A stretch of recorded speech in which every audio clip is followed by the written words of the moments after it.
والله العظيم انا مش عارفه لحد دلوقتي ازاي ده حصل. بابا عشان كان في الكويت فكان بيبعت لنا كل شويه عادي يعني حاجات، بيبقى في راجل كده اللي هو بيبقى شركات اللي هي حاجات الشحن، فبيبعت لنا كرتونه شنطه كبيره فيها بقى شوكولاتات ومش عارفه ايه والفيديوهات والحاجات دي، فلازم بندي للراجل حاجه يعني فلوس او كده.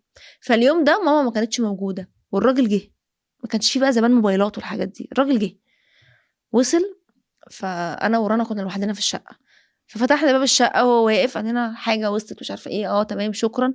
فانا ورانا مش فاهمين اي حاجه، ما كملناش 10 سنين. فخدنا الشنطه ودخلناها جوه، فلقيناه واقف، فبصينا انا ورانا في ايه، فراح قال لنا عايز بس الشاي بتاعي.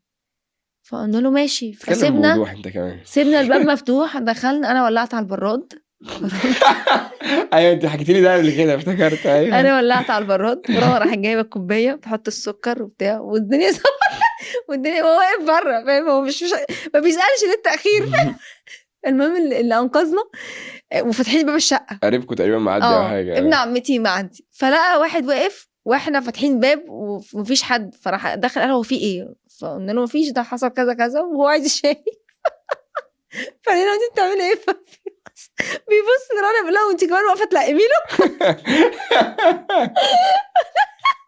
راح قال ادفع براد يا متخلفه انت، وراح مديله فلوس وخليه يمشي.